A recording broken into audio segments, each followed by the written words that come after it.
Hi everyone, this is Ricky Whitaker, and I'll be reading off chapter 11 of Deuteronomy now with you. Just give you an overview of what's going to happen within the chapter. It's got an exhortation to obedience. Careful study is required in God's words. Blessing and a curse is set before them. So this is what happens within chapter 11. Let us read through what God has to say. Therefore, thou shalt love the Lord thy God, and keep his charge, and his statutes, and his judgments, and his commandments always.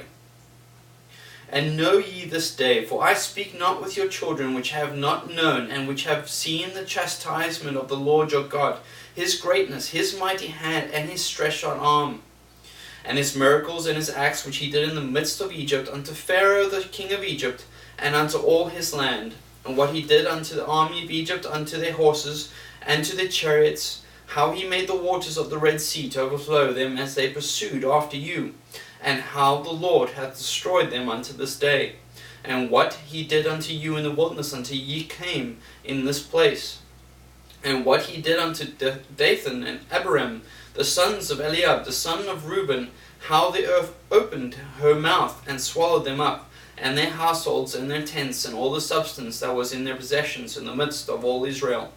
But your eyes have seen all the great acts of the Lord which he did. Therefore shall ye keep all the commandments which I command you this day, that ye may be strong and go in and possess the land whither ye go to possess it, and that ye may prolong your days in the land which the Lord sware unto your fathers to give unto them and to their seed, a land that floweth with milk and honey. For the land whither thou goest in to possess it is not as the land of Egypt from whence ye came out, where thou sowest thy seed and waterest it with thy foot as a garden of herbs. But the land whither ye go to possess it is a land of hills and valleys, and drinketh water of the rain of heaven, a land which the Lord thy God careth for. The eyes of the Lord thy God are always upon it, from the beginning of the year even unto the end of the year. And it shall come to pass, if ye shall hearken diligently unto my commandments which I command you this day, to love the Lord your God, and to serve him with all your heart and with all your soul, that I will give you the rain of your land in his due season, the first rain and the latter rain, that thou mayest gather in thy corn, and thy wine, and thine oil. And I will send grass in thy fields for thy cattle, and that thou mayest eat and be full. Take heed to yourselves that your heart be not deceived, and ye turn aside and serve other gods and worship them.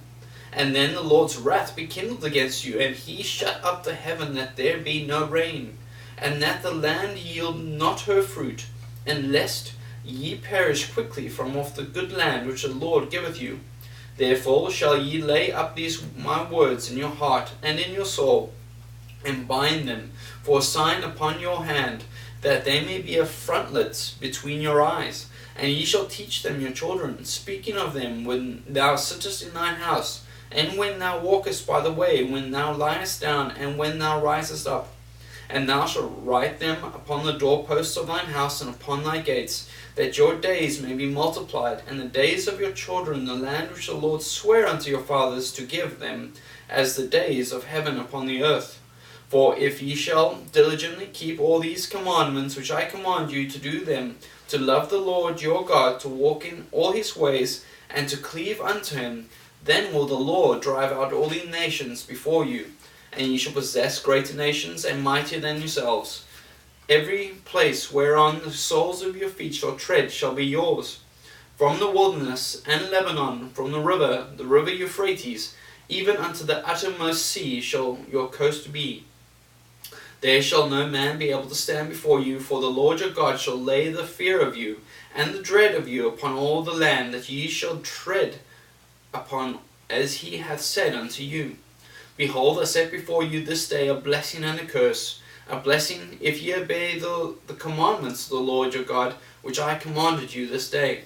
And a curse if ye will not obey the commandments of the Lord your God, but turn aside out of the way which I command you this day, to go after other gods, which ye have not known. And it shall come to pass, when the Lord thy God hath brought thee in unto the land whither thou goest to possess it, that thou shalt put the blessing upon Mount Gerizim, and the curse upon Mount Ebal.